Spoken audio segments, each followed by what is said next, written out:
ये Kurkure trans fat वसा के उदाहरण होते हैं भाई। तो कुरकुरे नहीं खाने हैं आज से, क्या नहीं खाने भाई? कुरकुरे नहीं खाने, कि कुरकुरे खाना छोड़ देंगे सर? तो कुरकुरे खाने छोड़ने के लिए तो अभी आप कह रहे हो बेटे, पर खाएंगे जरूर। कुरकुरे छूटते हैं क्या तुमसे? मेरे को नहीं लग रहा। लाइब्रेरी में बैठे होंगे तो भी कुरकुरे खा रहे हैं। चाय पी रहे हैं कि इधर चाय की कटो, वो चाय का कप पर इधर बैठे कुरकुरे या चिप्स लेके बैठे। पिज्जा खाते हैं, फास्ट फूड खाते हैं, ये सारी सारी चीजें हम खाते हैं। तो नहीं खाना है भाई। तुम्हारा शरीर तुम्हें कितना सपोर्ट करेगा? बिल्कुल कितना अच्छे तरीके से तुम्हारा शरीर तुम्हें सपोर्ट करता है। जैसे ही फास्ट फूड खाते हो बेचारा वो एससीएल आ जाता है तुम्हारे बैक्टीरिया को मारने के लिए है। और तुम्हारा आमाशय और तुम्हारी क्या मदद करेगा? बार बार कहते हो कि सर क्या हमारा शरीर हमें क्या प्रदान कर रहा है, क्या प्रदान, बिल्कुल इतनी इतनी सारी बढ़िया बढ़िया चीजें प्रदान कर रहा है। तो इसलिए आज से क्या नहीं खाने भाई? कुरकुरे नहीं खाने, फास्ट फूड नहीं खाने। सफर में मुश्किलें आए तो हिम्मत और बढ़ती है, अगर कोई रास्ता रोके तो जरूरत और बढ़ती है। अगर बिकने पर आ जाओ तो घट जाता है दम, अक्सर ना बिकने का इरादा हो तो कीमत और बढ़ती है। नमस्कार साथियों, कैसे हैं आप सभी? आप सभी स्वस्थ होंगे, मस्त होंगे, ऐसी मैं आशा करता हूं। और आप सभी का ऑनलाइन सारथी यूट्यूब चैनल पर हार्दिक स्वागत, अभिनंदन, आभार। मैं आपके बीच राम सैनी। और आज मैं लेके आया हूं सामान्य विज्ञान की अगली क्लास, जिसमें हम न्यूट्रिशन के बारे में जो क्लास कंटिन्यू कर रहे थे, आज उसी को कंटिन्यू करते हुए पोषण में वसा के बारे में पढ़ेंगे। अपन किसके बारे में पढ़ेंगे? वसा के बारे में। और आज अपना डे जो रहने वाला भाई 16 यानी 16वां डे जो रहने वाला है क्लास का। तो इस क्लास के अंदर अपन वसा के बारे में पढ़ने वाले हैं। वसा की सामान्य जानकारी के बारे में पढ़ेंगे। वसा काम क्या करती है हमारे शरीर में, ये सारी चीजें पढ़ेंगे। और वसा से कैसे कैसे क्वेश्चन बनते हैं वो भी अपन पढ़ेंगे। तो स्टार्ट करते हैं टॉपिक की वसा। हेडिंग लगाएंगे सभी, वसा। और आप सभी साथी भाई टेलीग्राम चैनल जो है ऑनलाइन सारथी के नाम से, उससे जुड़े। जो नए साथी मेरी क्लास देख रहे हैं वो भी इस क्लास ऑनलाइन सारथी टेलीग्राम चैनल से जुड़े, और वहां पे आपको ये पीडीएफ सारी सारी सिस्टमेटिक वे में अवेलेबल हो जाएगी। तो हेडिंग लगाएंगे सभी वसा के बारे में। और आज का जो सेशन रहने वाला है वसा, और वसा में अपन उसी अंदाज में पढ़ने वाले हैं जैसे प्रीवियस क्लासेस लेते हुए आए। तो अब तो आपको ये भी याद हो गया होगा कि हम सबसे पहले कोई टॉपिक पढ़ते हैं तो उसकी सामान्य जानकारी पढ़ते हैं। क्या पढ़ते हैं भाई? सामान्य जानकारी। हेडिंग लगाएंगे सभी वसा। और वसा के अंदर वसा, और वसा में लिखेंगे सामान्य जानकारी। क्या लिखेंगे भाई? सामान्य जानकारी। तो हेडिंग लगाए सभी, सामान्य जानकारी।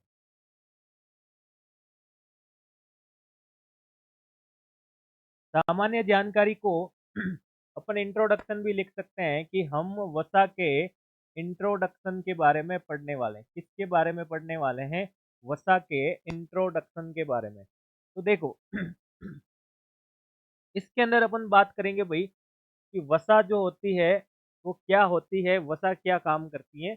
बात करें कि वसा, वसा का मतलब कोई ना कोई चिकना पदार्थ यानी कि फैट। और वसा को अपन क्या कहते हैं? कि वसा हमारे शरीर में लिपिड के रूप में मिलती है। किसके रूप में मिलती है भाई? लिपिड के रूप में। और ये काम क्या करती है? तो वसा से भी हमें ऊर्जा मिलती है, क्योंकि वसा एक प्रकार का पोषक तत्व होता है, इसलिए इससे भी ऊर्जा मिलती है। और वसा हमारे शरीर में क्या करती है? क्रियाशीलता बनाने में, शरीर की क्रियाशीलता रखने में क्या करती है भाई? मदद करती है, सहयोग करती है। और अगर अपन बात करें तो वसा हमारे शरीर के लिए उपयोगी भी है और हानिकारक भी है। क्योंकि हम कहते हैं कि किसी ना किसी चीज की अगर हमारे शरीर में अधिकता हो जाए यानी कि अति हो जाए तो वो चीजें खराब, मतलब नुकसानदायक होती है। तो वसा की अगर अधिकता हो जाए बॉडी में तो वो हानिकारक भी हो सकती है। तो वही अपन बात करते हैं। तो सामान्य जानकारी में सबसे पहले लिखेंगे कि वसा शरीर को क्रियाशीलता बनाए रखने में क्या करती है भाई? सहायता प्रदान करती है। तो लिखो इसमें कि वसा वसा शरीर की, वसा शरीर की क्रियाशीलता, क्रियाशीलता बनाए रखने में सहायता करती है।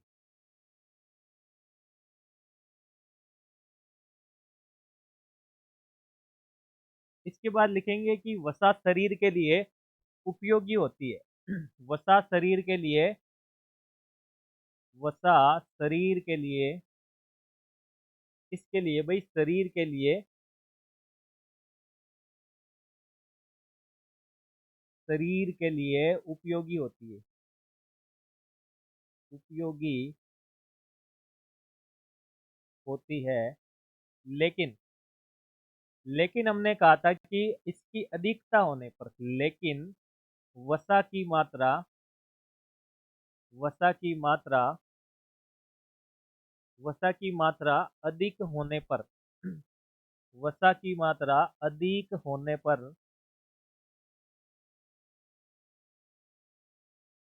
हानिकारक भी हो सकती है। क्या हो सकती है भाई? वसा की मात्रा अधिक होने पर ये हानिकारक भी हो सकती है। ठीक है जी। हाँ जी। कि वसा हमारे शरीर में उपयोगी है तो हानिकारक भी है, क्योंकि इसकी मात्रा अगर ज्यादा हो जाए तो ये हानिकारक भी हो सकती है। और फिर हम कह सकते हैं कि यह वसा हमारे शरीर में लिपिड के रूप में पाई जाती है। किसके रूप में पाई जाती है? लिपिड के रूप में। तो इसको नोट्स में ऐड करो कि वसा हमारे शरीर में, वसा हमारे शरीर में लिपिड, लिपिड के रूप में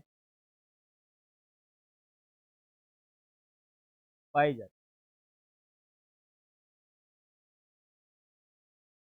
चलो भाई, अब अगर बात करें कि लिपिड के रूप में वसा होती है तो इसके अंदर क्या क्या होता है, तो कौन कौन से यौगिक इसके अंदर होते हैं, कौन कौन से तत्व इसके अंदर पाए जाते हैं, तो हम कह सकते हैं कि इसमें कार्बन होता है, हाइड्रोजन होता है और ऑक्सीजन।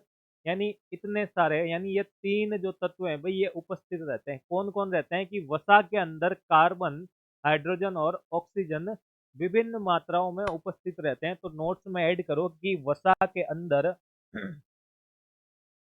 वसा के अंदर कार्बन, हाइड्रोजन, कार्बन, हाइड्रोजन तथा, हाइड्रोजन तथा ऑक्सीजन,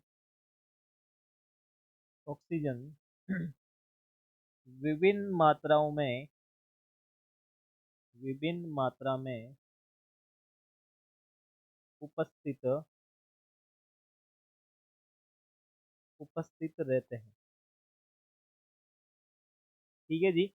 कि कार्बन, हाइड्रोजन और ऑक्सीजन ये तीनों ही वसा के अंदर उपस्थित रहते हैं।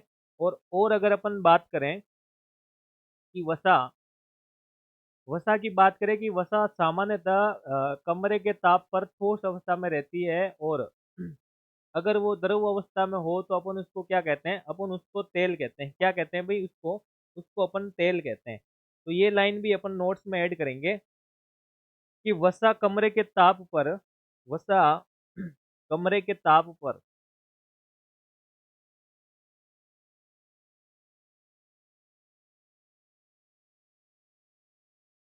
वसा कमरे के ताप पर दो चीजों में दिखाई देगी हमें। एक तो ठोस अवस्था में, किसमें भाई? ठोस अवस्था में। और दूसरी अगर बात करें अपन द्रव अवस्था में, किसमें भाई? द्रव अवस्था में। तो ठोस अवस्था की बात करें अगर अपन, ठोस अवस्था की, तो ठोस अवस्था में वसा जो होती है भाई कमरे के ताप पर, वो क्या होती है? कि वो ठोस अवस्था में तो क्या होती है? घी होती है। और द्रव अवस्था में क्या कहलाती है? तेल कहलाती है। तो ठोस अवस्था में आ गया कि वसा कमरे के ताप पर क्या होती है भाई? घी होती है। और द्रव अवस्था में क्या पाई जाती है? तेल के फॉर्म में पाई जाती है, तेल की अवस्था में पाई जाती है। यानी कि द्रव अवस्था में हम वसा को क्या कहते हैं? तेल कहते हैं, ऑयल कहा जाता है। ठीक है जी। इसके बाद बात करें कि ये वसा हमारे शरीर में, ये वसा हमारे शरीर में कितनी होनी चाहिए। तो वसा की बात करें कि सामान्यतः एक वयस्क व्यक्ति में, यानी हम सब में 20 से 30% ऊर्जा जो है भाई किससे प्राप्त होनी चाहिए? वर्षा से प्राप्त होनी चाहिए। वसा से प्राप्त होनी चाहिए। किससे होनी चाहिए भाई? वसा से प्राप्त होनी चाहिए। तो नोट्स में ऐड करो, नोट्स में ऐड करो। क्या ऐड करोगे? कि सामान्यतः, सामान्यतः एक वयस्क, एक वयस्क व्यक्ति में एक वयस्क व्यक्ति में वसा की मात्रा 20 से 30% 20 से 30% ऊर्जा से प्राप्त होती है।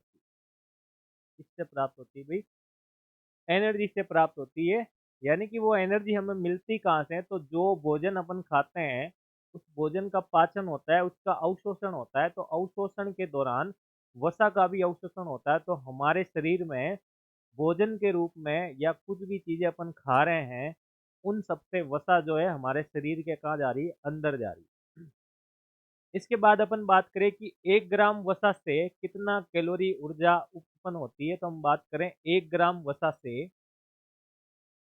1 ग्राम वसा से 1 ग्राम वसा से 9.3 किलो कैलोरी 9.3 किलो कैलोरी ऊर्जा प्राप्त होती है। क्या प्राप्त होती है भाई? ऊर्जा प्राप्त होती है। बिल्कुल भाई। तो हम कह सकते हैं कि वसा कमरे के ताप पर ठोस अवस्था में क्या कहलाती है भाई? घी कहलाती है। और वसा ठोस अवस्था में घी कहलाती है। तो द्रव अवस्था में क्या कहलाती है भाई? तेल कहलाती है। बिल्कुल, तेल ये अवस्था यानी तेल यानी द्रव के रूप में वो। और तेल हमें द्रव के रूप में, लेकिन उसकी थिकनेस होती है भाई, वो क्या होती है? वो थोड़ी ज्यादा होती है। ज्यादा होती है इसलिए हमें क्या होता है? वो तेल जो अभी बिल्कुल मोटाई जो होती है उसकी ज्यादा। इसके बाद बात करें कि 1 ग्राम वसा से 9.3 किलो कैलोरी ऊर्जा हमें प्राप्त होती है सर। इसके बाद बात करें भाई कि सबसे अधिक वसा किसके अंदर पाई जाती है? सबसे अधिक वसा की बात करें तो वो रेडियर के दूध में पाई जाती है। किसके दूध में पाई जाती है? रेडियर के दूध में पाई जाती है। और उसके बाद अगर कहें कि हमारे शरीर में वसा किसके रूप में जमा होती है, कि क्या ये कोशिका के पास होती है या ऊतक के रूप में जमा होती है या फिर ये अंगों में जमा होती है? तो बात करें अगर ऐसा ऑब्जेक्टिव क्वेश्चन भी आ जाए कि मानव शरीर में वसा जमा होती है और ऑप्शन दे दे आपको कि कोशिका, ऊतक, अंग और तंत्र, तो इसमें क्या आ जाएगा भाई? ऊतक आ जाएगा। तो नोट्स में ऐड करो कि मानव शरीर में वसा ऊतक में जमा होती है। नोट्स में ऐड करो भाई। नोट्स में ऐड करो कि मानव शरीर में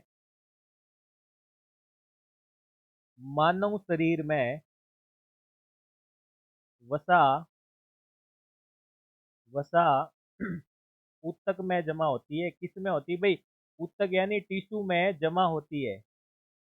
बिल्कुल बेसिक लाइनें आपको पता होनी चाहिए भाई। असत्य और सत्य के क्वेश्चन भी आते हैं एग्जाम, तो उससे पता होना चाहिए कि यह ऊतक के रूप में होती है। इसके बाद हम बात करें कि कुछ जंतुओं के शरीर पर वसा की मोटी परत पाई जाती है, उसे क्या कहा जाता है? उसे बल्बर कहा जाता है। तो लिखो, कुछ जंतुओं के कुछ जंतुओं के शरीर पर कुछ जंतुओं के शरीर पर वसा की मोटी परत पाई जाती है। वसा की मोटी परत पाई जाती है। वसा की मोटी परत पाई जाती है, जिसे जिसे जिसे बल्बर कहा जाता है। क्या कहा जाता है भाई? बल्बर कहा जाता है। ये आ गया भाई, बल्बर कहा जाता है। ठीक है भाई। दो चीजें याद हो गई ना, कि मानव शरीर में वसा टिश्यू के अंदर, ऊतक के अंदर जमा होती है, ऊतक में जमा होती है। और कुछ जंतु के शरीर पर वसा की मोटी परत पाई जाती है, जिसको क्या कहा जाता है भाई? जिसको बल्बर कहा जाता है। और इसके बाद हम बात करें कि सबसे अधिक वसा किसके दूध में होती है? रेडियर के दूध में होती है। किसके दूध में होती है? रेडियर के। तो लिखो, सबसे अधिक वसा की मात्रा सबसे अधिक वसा की मात्रा रेडियर के दूध में होती है। किसके दूध में होती है? रेडियर के दूध में होती है। ठीक है भाई। इसके बाद अगर अपन बात करें कि सर हमने सुना है कि ऊंट के कुबड़ में भी क्या पाई जाती है भाई? वसा पाई जाती है। क्या पाई जाती है? वसा पाई जाती है। और ऊंट हमारा क्या होता है भाई, रेगिस्तान के जहाज को ऊंट कहा जाता है। बिल्कुल। और हम पश्चिमी राजस्थान में रहते हैं, तो हम सभी ने तो भाई क्या देखा है, ऊंट देखा है। क्या देखा है भाई, ऊंट। और उस ऊंट के ऊपर जो कुबड़ होती है, उस कुबड़ में क्या पाई जाती है, वसा पाई जाती है। तो लिखो यहाँ पे कि ऊंट के कुबड़ में, ऊंट के कुबड़ में वसा वसा उपस्थित होती है। क्या उपस्थित होती है भाई, वसा उपस्थित होती है। बिल्कुल।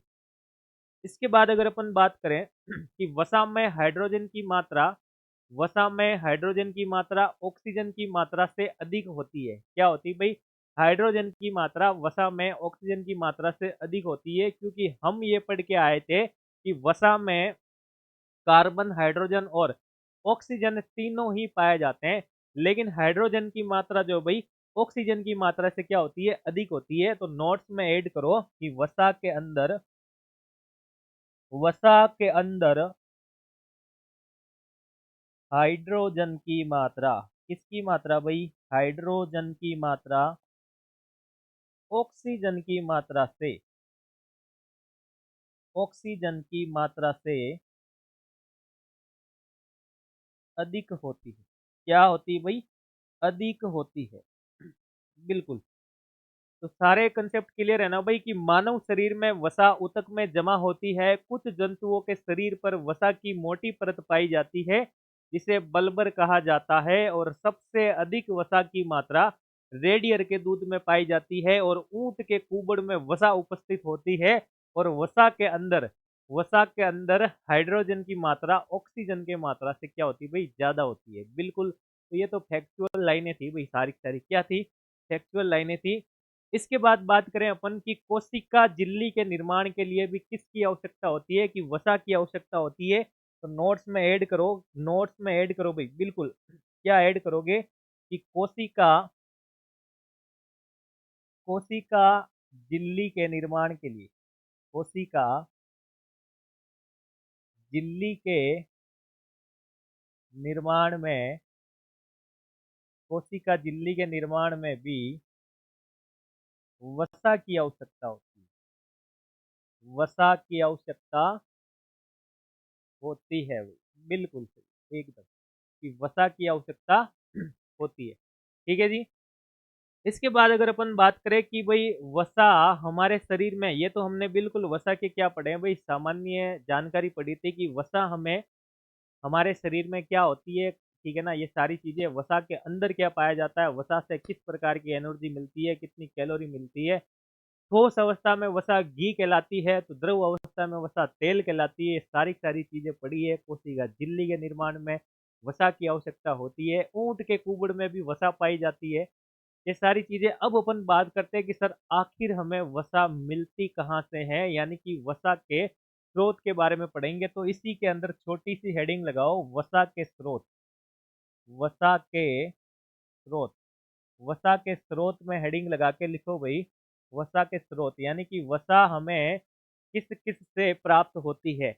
तो आप सबको पता होगा भाई, वसा हम मक्खन भी खाते हैं सर, घी भी खाते हैं, दूध भी पीते हैं, पनीर भी खाते हैं। ठीक है। तो इन सारी चीजों से तेल भी आ गया। हाँ बिल्कुल सही है कि तेल तो हमने पढ़ा था, घी, तेल, मक्खन, ये सारी चीजें। तो वसा के स्रोत में लिखो कि घी आ गया, हमने पढ़ा अभी घी के बारे में। तेल के बारे में पढ़ा सर, तेल के मिर्ची बड़े खाते हैं, जोधपुर के फेमस हैं तेल के मिर्ची बड़े। मक्खन भी खाते हैं, बिल्कुल मक्खन भी खाते हैं अपन, मक्खन भी आ गया। क्रीम भी आ गया सर, हाँ क्रीम भी आ गया। इसके बाद बात करें तो मांस में भी आ जाता है वसा, मांस में भी आ जाता है। और अंडे की बात करें तो अंडे में भी आ जाता है। तो इन सभी इत्यादि, इन सभी स्रोत, इन सभी के अंदर क्या हो जाती है भाई, वसा हमें मिलती है। क्या मिलती है भाई, वसा मिलती है। बिल्कुल। अब अगर अपन बात करें कि सर वसा हमारे शरीर में काम क्या करती है, तो हेडिंग लगाओ, वसा के कार्य। क्या लगाओगे भाई, वसा के कार्य की। आखिर हमने जो दूध पिया है, दूध पिया है, पनीर खाया है, इसके अंदर से हमें वसा मिली है। तो ये वसा हमारे शरीर में काम क्या करती है, कि वसा लेने के लिए, वसा को प्राप्त करने के लिए हमने पनीर भी खाया, दूध भी पिया, ये सारी चीजें खाई। तो अब हम पता लगाएंगे कि वसा हमारे शरीर के अंदर जाने के बाद काम क्या करती है। तो हमने कहा था कि वसा के अंदर क्या होता है, ऊर्जा होती है, ऊर्जा मिलती है, जो कहाँ पे जमी हुई रहती है, ऊतक के अंदर। और ऊतक हमारे शरीर में त्वचा के जस्ट नीचे की जो लेयर होती है, हम पढ़ के आए थे कि ऊतक, कनेक्टिव टिश्यू भी पढ़ा था, उपकला ऊतक भी पढ़ा था, उन सब के बारे में कि वसा आमतौर पर शरीर में क्या करती है, ऊर्जा का संग्रहण करती, क्या करती है, ऊर्जा का संग्रहण करती है। लिखो इसमें कि वसा, पहला कार्य लिखो, एक नंबर वाला, कि वसा, वसा हमारे शरीर में, वसा हमारे शरीर में ऊर्जा का, ऊर्जा का संग्रहित स्रोत होती, संग्रहित स्रोत होती है, जो जो त्वचा के नीचे पाई जाती, कहाँ पाई जाती, जो त्वचा के नीचे पाई जाती, किसके नीचे पाई जाती है, त्वचा के नीचे पाई जाती है, बिल्कुल। इसके बाद अगर अपन बात करें कि वसा विशेष रूप से मानव शरीर में एक सुरक्षात्मक परत का कार्य करती है या सुरक्षा प्रदान करती है, तो बिल्कुल ऐड करो कि वसा, वसा शरीर में, वसा शरीर में सुरक्षा प्रदान करती है, क्या करती है भाई, सुरक्षा प्रदान करती है, क्योंकि यह त्वचा के जस्ट पीछे होती है, तो ये सुरक्षा प्रदान करती है, क्या करती है भाई, सुरक्षा प्रदान करती है, बिल्कुल। हाँ, इस सुरक्षा के अंदर भी क्या करती है, तो शरीर के अंगों को क्या करती है, बाहरी आघातों से, बाहर से जो अटैक हो रहे हैं, कि बाहर से अटैक क्या हो सकते हैं, कि क्या हमारे ऊपर परमाणु बम गिर सकता है, परमाणु बम गिर गया तो वसा क्या, ऊतक कोशिका कुछ भी नहीं बचा सकते हमको, नहीं। तो लेकिन ये कह रहे हैं कि हमारे शरीर में जो वसा पाई जाती है, वसा के ऊपर अगर अटैक हुआ, यानी कि शरीर के अंगों के ऊपर ये लेयर में पाई जाती है, तो शरीर के अंगों के ऊपर अगर अटैक हुआ तो ये बचाती है। तो अभी तो तुम कह दोगे कि सर क्या पता आपके अंगों को कोई ऐसे मारे, तो क्या ये वसा बाहर आकर के उसको थप्पड़ मारेगी, नहीं। वसा क्या करती है, शरीर के अंगों को बाहरी आघातों से बचाती है। लिखो इसमें कि वसा शरीर के अंगों को, अंगों को बाहरी आघातों से, आघातों से बचाती है, बिल्कुल बचाती है, ठीक है। इसके बाद बात करें कि अगर ये हमारे स्किन के जस्ट पीछे रहती है, तो सर हमारे स्किन को गर्मियों के अंदर टेम्परेचर यानी पसीना भी आता है, हम कहते हैं कि इसको ताप लगता है, तो क्या जस्ट इसके पीछे ये पाई जाती है, तो क्या इसको भी टेम्परेचर यानी गर्मी लगती है, तो लगती है भाई, इसलिए ये हमारे शरीर में क्या करती है, वसा हमारे शरीर के तापमान को बनाए रखती है, क्या करती है, तापमान को बनाए रखती है। तो ये एक इसका काम हो गया कि वसा हमारे शरीर में, वसा हमारे शरीर में तापमान को, तापमान को बनाए रखती है, तापमान को बनाए रखती है, ये लो भाई, तापमान को बनाए रखती है। इसके बाद हमने ये भी पढ़ लिया कि वसा ऊंट के कुबड़ में पाई जाती है, बिल्कुल ये ऊंट के कुबड़ में होती है भाई, ठीक है। अब हम पढ़ेंगे भाई कि वसा, वसा की सामान्य जानकारी पढ़ी थी, वसा के स्रोत भी पढ़ लिए और वसा के कार्य भी पढ़ लिए। तो वसा के प्रकार के बारे में भी पढ़ लेते हैं कि वसा कितने प्रकार की होती है, कि वसा 3 प्रकार की होती है, कितने प्रकार की होती है भाई, वसा 3 प्रकार की होती है, हाँ। पढ़ा हुआ है ना पहले से, बिल्कुल छोटी क्लासों में पढ़ के आए थे कि एक होती है सर संतृप्त वसा, एक असंतृप्त वसा। हमने तो 2 ही पढ़ा था, लेकिन ये 3 प्रकार में एक आ जाती है भाई ट्रांस फैट, कौन सी आ जाती है, ट्रांस फैट आ जाती है। तो हेडिंग लगाओ वसा के प्रकार, क्या लगाओगे, वसा के प्रकार, वसा के प्रकार, बिल्कुल। सुंदर सुंदर अक्षरों से क्या लगानी है, हेडिंग लगानी है। और सबसे पहले लिखना है क्या, संतृप्त वसा, कौन सी वसा, संतृप्त वसा। और दूसरे नंबर पे क्या लगाना है, असंतृप्त वसा, असंतृप्त वसा, और 3 नंबर पे क्या लगाना है, ट्रांस फैट। क्या लगाना भाई, ट्रांस फैट। चलो, तो इनके बारे में भाई अपन पढ़ने वाले हैं। इनके बारे में अगर अपन पढ़े हैं तो क्या पढ़ेंगे भाई सर, एक तो पढ़ेंगे अपन किसके बारे में भाई, संतृप्त वसा के बारे में। एक पढ़ेंगे अपन असंतृप्त वसा के बारे में। किसके बारे में पढ़ेंगे, असंतृप्त वसा के बारे में। और एक पढ़ेंगे अपन किसके बारे में, ट्रांस फैट के बारे में। किसके बारे में, ट्रांस फैट के बारे में। चलो तो इन तीनों के बारे में पढ़ते हैं भाई कि संतृप्त वसा क्या होती है, असंतृप्त वसा क्या होती है। तो बात करें अगर अपन संतृप्त वसा के बारे में, कि संतृप्त वसा होती है कि यह रक्त में कोलेस्ट्रॉल के लेवल को क्या करती है, बढ़ाती है। क्या करती है ये वसा रक्त में, यह वसा, यह वसा रक्त में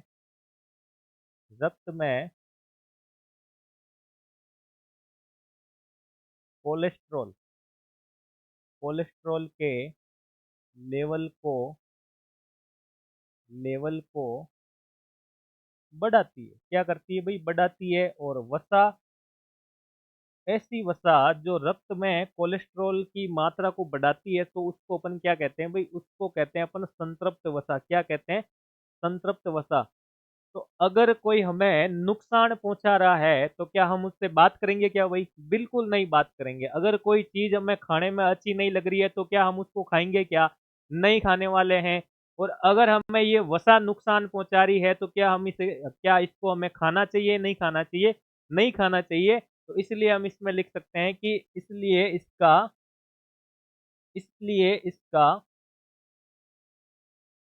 इसलिए इसका सेवन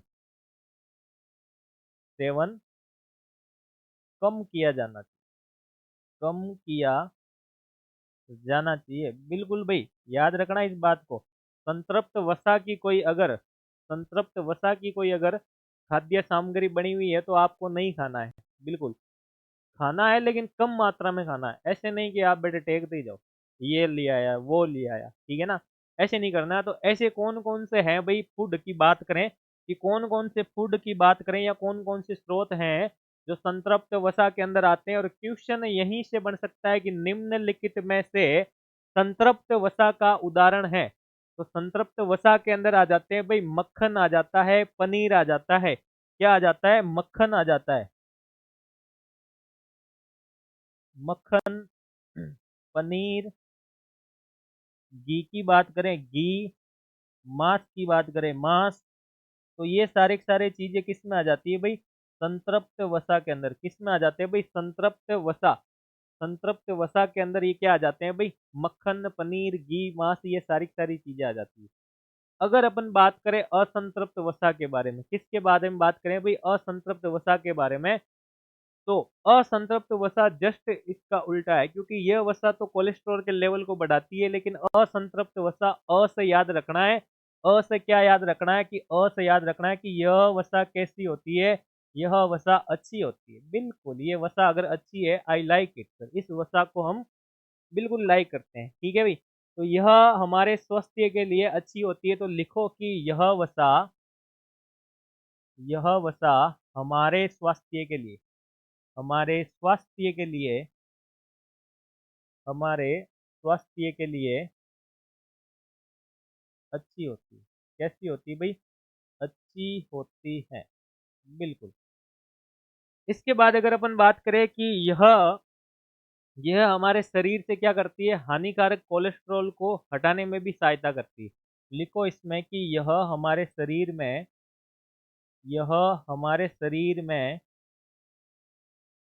शरीर में हानिकारक, कौन सा कारक, हानिकारक कोलेस्ट्रॉल,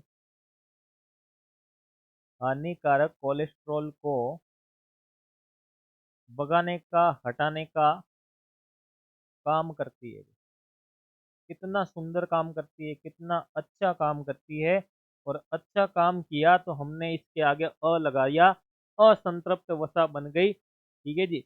तो इसकी बात करें कि इसमें उदाहरण में क्या आ सकते हैं, तो इसके उदाहरण में जो तेल होता है भाई, तेल होता है कि सोयाबीन का तेल ले लो, मूंगफली का तेल ले लो, सारे के सारे जैतून का तेल ले लो, तो ये सब के सब किसके एग्जाम्पल है भाई? असंतृप्त वसा के एग्जाम्पल है। किसके एग्जाम्पल है? असंतृप्त वसा के एग्जाम्पल है। फिर अपन बात करते हैं ट्रांस फैट के बारे में। किसके बारे में बात करते हैं? ट्रांस फैट के बारे में। और ट्रांस फैट एक ऐसी वसा होती है कि जिसके खाने से क्या होता है? जिसके खाने से, इसको लिखो, इसके सेवन से इसके सेवन से हमारे शरीर में हमारे शरीर में कोलेस्ट्रॉल, कौन सा ट्रोल? कोलेस्ट्रॉल की मात्रा बहुत ज़्यादा बढ़ जाती है, बहुत ज़्यादा बढ़ जाती है। क्या हो जाती भाई? बढ़ जाती है। इसे हम क्या कहते हैं? इसे ट्रांस फैट कहते हैं। क्या कहते हैं? ट्रांस फैट कहते हैं। और जब हमारे शरीर में कोलेस्ट्रॉल की मात्रा बहुत ज़्यादा बढ़ जाती है, तो क्या हो सकता है? इसके कारण इसके कारण हृदय की हृदय की बीमारी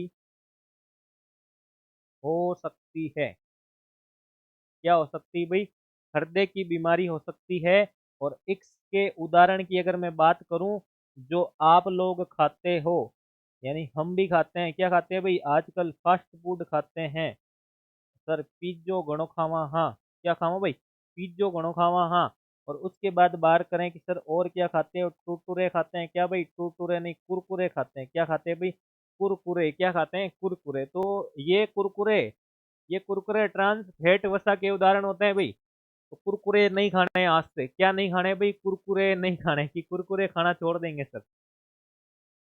तो कुरकुरे खाने छोड़ने के लिए तो अभी आप कह रहे हो बेटे, पर खाएंगे जरूर। कुरकुरे छूटते हैं क्या तुमसे? मेरे को नहीं लग रहा। लाइब्रेरी में बैठे होंगे तो भी कुरकुरे खा रहे हैं। चाय पी रहे हैं कि इधर चाय की कटो, वो चाय का कप पर इधर बैठे कुरकुरे या चिप्स लेके बैठे। पिज्जा खाते हैं, फास्ट फूड खाते हैं, ये सारी की सारी चीजें हम खाते हैं। तो नहीं खाना है भाई। तुम्हारा शरीर तुम्हें कितना सपोर्ट करेगा? बिल्कुल, कितना अच्छे तरीके से तुम्हारा शरीर तुम्हें सपोर्ट करता है। जैसे ही फास्ट फूड खाते हो बेचारा वो एससीएल आ जाता है तुम्हारे बैक्टीरिया को मारने के लिए, है। और तुम्हारा आमा से और तुम्हारी क्या मदद करेगा? बार बार कहते हो कि सर क्या हमारा शरीर हमें क्या प्रदान कर रहा है, क्या प्रदान, बिल्कुल इतनी इतनी सारी बढ़िया बढ़िया चीजें प्रदान कर रहा है। तो इसलिए आज से क्या नहीं खाने भाई? कुरकुरे नहीं खाने, फास्ट फूड नहीं खाने। बात करें भाई वसा के प्रकार, एक बार रिवाइज कर लेते हैं सारा का सारा टॉपिक। रिवाइज करते हैं भाई, एक बार शुरू से रिवाइज करते हैं कि सर सामान्य जानकारी में हमने पढ़ा कि वसा शरीर की क्रियाशीलता बनाए रखने में सहायता करती है और वसा शरीर के लिए उपयोगी होती है, लेकिन वसा की मात्रा अधिक हो जाने पर वो हमारे शरीर के लिए हानिकारक हो सकती है। इसलिए हमने पढ़ा कि ट्रांस फैट के कारण कोलेस्ट्रॉल की मात्रा बहुत ज़्यादा बढ़ जाती है और हृदय का रोग हो सकता है। और ट्रांस फैट के उदाहरण की बात करें तो उसमें आ जाता है कुरकुरे, पिज्जा आ जाता है भाई, ठीक है। हाँ, अगर बात करें वसा हमारे शरीर में लिपिड के रूप में पाई जाती है। बिल्कुल, वसा किस में पाई जाती है भाई? लिपिड के रूप में पाई जाती है। और वसा के अंदर क्या होता है?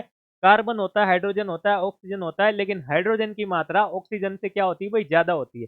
बिल्कुल, ऐसे पढ़ना, आपको अच्छे से याद हो जाएगा।